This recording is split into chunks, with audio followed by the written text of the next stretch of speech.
কলকাতার বুকে জোড়া গোডাউনে বিধ্বংসী আগুন, রীতিমতো ঝলসে গেল পুরো চত্বর। আর পিছনে ছবি দেখেই বুঝতে পারছেন যে এলাকাটার কি অবস্থা। রীতিমতো স্বজনহারা হলেন বহু মানুষ, যাদের প্রাণ গেল এই আগুনে, এবং রীতিমতো দেহাংশ পাওয়া গেল, দেহও বলা যাবে না, দেহাংশ পাওয়া গেল। কলকাতার বুকে এত বড় আগুন লাগা সত্ত্বেও প্রশাসনের কি কোনো দায় নেই? যেখানে আনন্দপুরের মতো জায়গায় জোড়া গোডাউনে এইভাবে বিধ্বংসী আগুন লাগলো এবং আগুন নেভাতেও এতটা সময় লাগলো।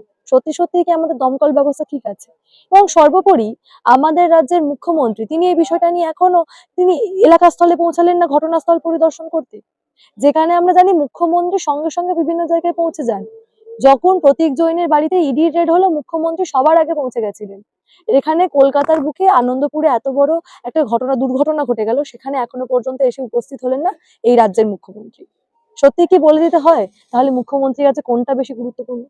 একদিকে যেমন আমরা দেখতে পেয়েছিলাম পরিযায়ী শ্রমিক একজন ঝাড়খণ্ডে একজন পরিযায়ী শ্রমিকের মৃত্যু নিয়ে তুলকালাম, রীতিমতো বিভিন্ন জায়গায় আগুন চলছিল। বেলডাঙ্গার যে পরিস্থিতি আমরা দেখেছিলাম, সেই জায়গা থেকে দাঁড়িয়ে আমি বলছি কোনো মৃত্যুই কম দুঃখজনক নয়। ওই পরিযায়ী শ্রমিকের মৃত্যুটাও দুঃখজনক, কিন্তু পরবর্তীতে সেটা আত্মহত্যা প্রমাণিত হয়েছিল। তার সত্ত্বেও সেই পরিযায়ী শ্রমিকের মৃত্যুকে নিয়ে দিনের পর দিন রাজনীতি হতে দেখেছি আমরা। আমরা বেলডাঙ্গাতে সাংবাদিক আক্রান্ত হতে দেখেছি, বিভিন্ন ঘটনা আমরা দেখেছি।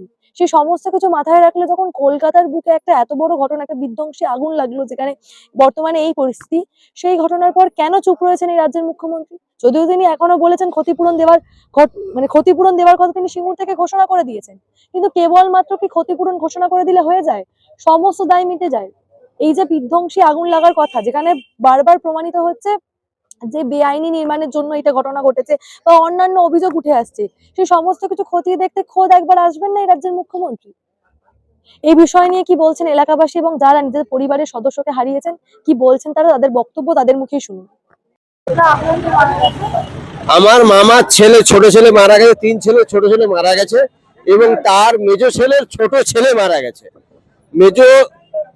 মেজো ছেলে ছোট ছেলে মারা গেছে, আর ছোট ছেলে এখানে 8 বছর থেকে 10 বছর কন্ট্রাক্টরি করছে, তারই আন্ডারে ভাইপোকে ডেকে আনছিল এবং আমার গ্রামের পাশাপাশি বহু লোক মারা গেছে।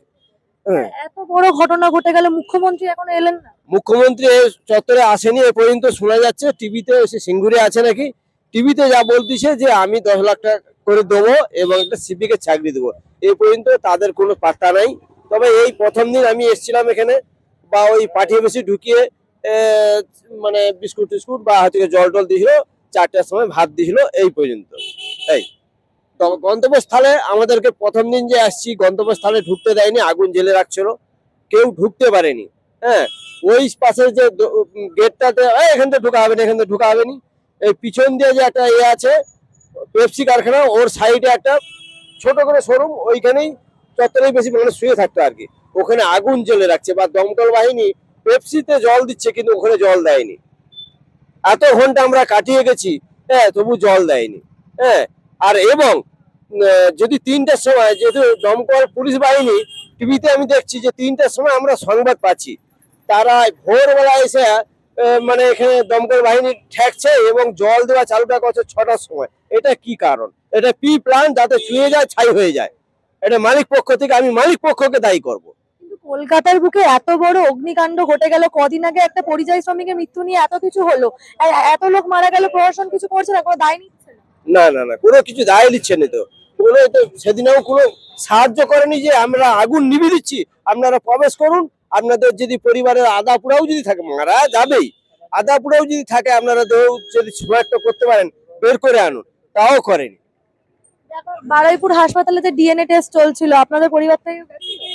হ্যাঁ, কালকে এসেছিল, কালকে তো ডিএনএ টেস্ট করার জন্য ওরাও আসছিল। এই 3 দিন, আজকে এসেছি, কালকে এসেছিল, সব ফ্যামিলির লোক ডিএনএ টেস্ট করছে। হ্যাঁ, এই পর্যন্ত রিপোর্ট কবে পাবো, কি পাবো, সেটা আমরা জানা নেই। যারা রয়েছেন তারা কি সহযোগিতা করছেন? পুলিশ প্রশাসন, আমি তো ফার্স্ট দিন এসেছিলাম, পুলিশ প্রশাসন এমন রাফ ব্যবহার করছে, পুলিশ নাকি শুনলাম কালকে যারা এসেছিল যে এরকম ব্যাপার, তারা যেন উদ্যত্ত মারমুখী পুলিশ যারা এসেছিল কালকে, তারা থানায় যে ডিজিটি যা কিছু কিছু কমপ্লেন করছে, কালকে যে তার কপি চাইছিল আর কি, চাইতে যে তারা যেন মারমুখী মুভমেন্ট, শোনা কথা, এই হলো কথা। আমাদের পরিবারে আমার ভাই গোবিন্দ মন্ডল, গোবিন্দ মন্ডল বাবার নাম অর্জুন মন্ডল, আমি তার ছেলে নিরঞ্জন মন্ডল, আমি মেজ ছেলে। আমার ছেলে হারিয়েছে রামকৃষ্ণ মন্ডল, ছোট ছেলে। খুব দুঃখিত, ছেলে মিসিং হয়েছে। 100 টাকা আমাকে চাইছে, বাবা 100 টাকা পাঠাও না, টিফিন খাওয়া বলে 100 টাকা আমি পাঠিয়েছি। তারপরে খারাপ খবর, তার আগের দিন রাত্রি 9টায় ছুটি হয়েছে, যাবার মতো সুযোগ ছিল না। যেদিন প্রজাতন্ত্র দিবস ওই দিনই জীবন হারিয়েছে রাত্রি ঠিক 2টা নাগাদ কি পৌনে খবর পেয়েছি সকালবেলা। তারপর দিন সকালবেলা 26 তারিখ প্রজাতন্ত্র দিবস কত তারিখে ছিল? 26 তারিখ। 27 তারিখে আমরা সকালে খবর পেয়েছি। একদমই আপনাদের এই যে এখানে যে এখনো রিলেটিভ অশোক দা আমাদের রিলেটিভ, ওনার মামার মেয়েকে আমি বিয়ে করেছি, খুড়তুতো মামার মেয়েকে। এই যে এত বড় ঘটনা ঘটে গেল, পুলিশ প্রশাসন কিছু করছে না? এই যে কিছু করছে না এখনো পর্যন্ত, এটা দেখতেও আসেনি। সব থেকে খারাপ লাগে সবার সুইচ অফ, ম্যানেজার লোকের সবাই সুইচ অফ গঙ্গাবাবু, এটাই সব থেকে খারাপ। পাশে দাঁড়াক, পয়সা তো পরের কথা, ছেলেকে চাই। ছেলের কি ক্ষতিপূরণ দেবে? কিছু দিতে পারবে? 10 লাখ টাকা দিলে ক্ষতিপূরণ হয়ে যাবে? মমতা বন্দ্যোপাধ্যায় তো নিজেও একবার ওটাই তো আমাদের সব থেকে দুঃখিত, পাশে দাঁড়ালো সব থেকে। এখানে যে এসেছি আমাদেরকে সহযোগিতা ছিল, রাত্রে খাইয়েছে, কম্বলও পর্যন্ত দিয়েছে। এই পার্শ্ববর্তী ক্লাব থেকে আমাদের কম্বলও দিয়েছে। এই যে পাশে যে ক্লাব পক্ষ থেকে আমাদেরকে খাইয়েছে, বিস্কুট দিয়েছে। এখানে একটা সরস্বতী পূজা হলো, ক্লাবে অনেক হেল্প করেছে। এই নাজিদাবাদ ক্লাবের পাশ থেকে আমাদেরকে অনেক হেল্প করেছে। ওই দিন পুরোটা আমাদের পাশে ছিল। পার্শ্ববর্তী যে নাজিদাবাদ ক্লাবের পার্শ্ববর্তী সবাই আমাদের পাশে ছিল। আমি তো এসেছিলাম, এখানের মানুষের ব্যবহার খুব ভালো, আমিও কাজ করেছি। এর সিস্টেমিটি দেখে আমি বৈশাখী ওই দাসপাড়াতে আমি ওখানে কাজে চলে গেছি। এত এরপরেও আমাকে কাজের অর্ডার ধরতেছি, কিন্তু পেটের জন্য। ছেলেকে হারিয়েও আমি কাজের অর্ডার ধরতেছি টুকটাক ছোটখাটো। আমার পেমেন্ট বাকি আছে, ওর জন্য আমি ঝগড়া করতেছি। আমার পেমেন্ট বাকি আছে, ও দিয়ে দিবে এটা বলছে। পয়সা কারো মারে না, এটুকু বলছি। কলকাতার ভালো লোক, কিন্তু এই লাস্টে যে কাজটা হলো, উনি ধরা দিলে হয়তো জীবনের জন্য আমিও ধরা দিতাম না। ব্যাপার এটা। কলকাতার বুকে এত বড় অগ্নিকাণ্ড হয়ে গেল, কদিন আগে ব্যবস্থা ভালো ছিল না। গাড়ি আসছে অনেক লেটে, 1:45 নাগাদ ঘটনা হয়েছে, গাড়ি আসছে 3টার দিকে, কিন্তু নিভাতে পারছে না। 12 ঘন্টার মধ্যেও নিভাতে পারছে না। এটা কিরকম সিস্টেম হতে পারে? ইতিমধ্যে আপনারা যেমনটা জানেন, এই চত্বরে 163 ধারা জারি করা হয়েছে, যার জন্য আজকে সকালবেলা শুভেন্দু অধিকারীর একটি প্রতিবাদ মিছিল করার কথা ছিল এই আনন্দপুরের অগ্নিকাণ্ডকে ঘিরে, কিন্তু সেই প্রতিবাদ মিছিল করতে দেওয়া হয়নি। যেমনটা জানা যায় যে এই গোটা চত্বরে 163 ধারা জারি করে দেওয়া হয়েছে পুলিশের তরফে। একেবারে যদি আমরা পিছনে দেখানোর চেষ্টা করি, নোটিশও এখানে টাঙিয়ে দেওয়া হয়েছে, আমি এখানে দেখানোর চেষ্টা করব। এবং এই নোটিশ টাঙানোর পরেও শুভেন্দু অধিকারী আজকে হাইকোর্টে গেছিলেন, মামলা করেছিলেন এই প্রতিবাদ মিছিল করার বিষয়ে, এবং বিচারপতি শুভ্রা ঘোষের এজলাসে এই মামলাটা হয় আজকে দুপুর 2টো থেকে। এবং দেখা গেছে সেই মামলায় বিচারপতি নির্দেশ দিয়েছেন যে আগামীকাল এই মিছিল করা সম্ভব, এবং এই মিছিলের একটি সময়সীমা তিনি নির্দিষ্ট বেঁধে দিয়েছেন যে 11:30 থেকে 3:30-এর মধ্যে যে কোনো সময় মিছিলটা করা যেতে পারে, নির্দিষ্ট সংখ্যক লোক নিয়ে। এবং একটি রুটের খানিকটা বদল করা হয়েছে, ইএম বাইপাস হয়ে নরেন্দ্রপুর থানা থেকে 200 মিটার আগে মিছিলটা শেষ করতে হবে বলে ইতিমধ্যে কোর্টের তরফে নির্দেশ দেওয়া হয়েছে। এবং এছাড়াও শুভেন্দু অধিকারী আজকে খোদ একেবারে সশরীরে এই ঘটনাস্থল পরিদর্শন করতে এসেছেন, এবং সেখান থেকেও একই অভিযোগ তিনি তুলেছেন, যে অভিযোগ এখানকার মানুষজন করছেন যে মুখ্যমন্ত্রী কি একবারেও আসতে পারলেন না, যে সিঙ্গুরে সভা করলেন, তিনি সমস্ত জায়গায় পৌঁছে যান, এবং যেখানে কলকাতার বুকে এত বড় অগ্নিকাণ্ড হয়ে গেল মুখ্যমন্ত্রী কি এসে পৌঁছাতে পারলেন না। এই অভিযোগ কিন্তু শুভেন্দু অধিকারীও করছেন। তিনি কি বলছেন একবার দেখাবো। করে রেজিগনেশন নেবেন না, কেন মুখ্যমন্ত্রী এখানে আসবেন না, কেন 50 লক্ষ টাকা, কেন 50 লক্ষ টাকা ক্ষতিপূরণ দেবে না, কেন যাকে তাকে আপনি চাকরি দেন, এদের চাকরি ঘোষণা করবেন না কেন? আমরা এই জন্যই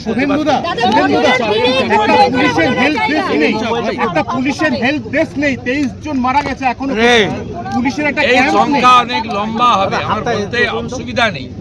এত মিসিং ডায়েরি আছে, এর পরেও লম্বা হবে, পুলিশের জন্যই হয়েছে।